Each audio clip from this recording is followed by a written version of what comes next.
तुमच्याकडे येणारे जे कपल्स असतात तर किती % लोकांना तुम्ही सांगतात की लग्न करा, आणि कोणकोणत्या महत्वाचे पॉइंटर तुम्ही बघतात म्हणजे लग्नाचं अप्रुव्हल देण्याआधी, की हो तुम्ही हे लग्न करू शकतात आणि हे लग्न करू शकत नाही?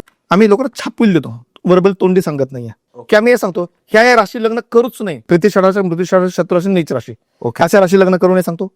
दुसरा योनी म्हणजे शारीरिक एकनिष्ठता पाहिजे. उदाहरणार्थ एक आता सर्प नावाची योनी, योगाकडे माझ्याकडे सर्प नावाच्या योनीची पत्रिका आहे. आता सर्प नावाच्या योनीची पत्रिका, आता एक शब्द वापरला की मुलगी दिसायला सुंदर आहे, दिसायला अगदी महिमा चौधरी आहे, मला आवडते म्हणून म्हटलं बरं. तर तिच्यामध्ये महिमा चौधरी आहे, तिच्या मादकता आहे, तिच्या तेज रूप सुंदर आहे, परंतु तिचे जर चुकून अस्वयोनी असेल किंवा तिची गज योनी असेल का सापाबरोबर उंदीर योनीची असेल तर उंदराचं सापाचं मिलन होईल का? म्हणून आम्ही सांगतो लग्न करू नये. उंदराचं मुंगसं लग्न करू नये, सापाचं आणि उंदराचं मुंगसं लग्न चालेल, पण सापाचं मुंगसं लग्न करू नाहीये. मग तुम्हाला कोणत्या योनीशी लग्न करू नये असंही लिहून देतो. विशेष म्हणजे घात नक्षत्र याच्यामध्ये एक विषय येतो. म्हणजे चित्र आम्ही पाहिलेलं आहे की पत्रिका पाहून लग्न केलेलं आहे, 36 पैकी 36 गुण आहेत, 18 पेक्षा अधिक आहे, 36 पैकी 30 गुण आहेत, आणि तरी लग्न डिवोर्स होतो.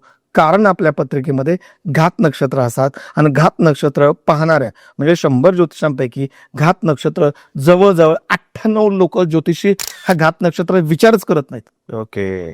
100 1-2 लोक विचार करत असावेत असं माझं मत आहे. कारण लग्न डिवोर्स पर्यंत परिस्थिती येते, त्यावेळी कळतं की फलाफल ज्योतिषाने पत्रिका पाहिलेली आहे, लग्न ज्योतिषाला पाहून लग्न केले, 36 पैकी 18 गुणपेक्षा अधिक होते, मंगळ पत्रिकेला शांतदोष निवारण केलेलं आहे, आणि पत्रिकेत असं काही योग नव्हता तरी डिवोर्स का झाला? अरे बाबा हे घात नक्षत्र दिसतंय, घात नक्षत्रावर जर तुम्ही लग्न करताय तर घात होणार आहे, फसवणूक होणार आहे, दिशाभूल होणार आहे. पूर्ण व्हिडिओ बघण्यासाठी YouTube वर जाऊन बँटर विथ चेतन सर्च करा.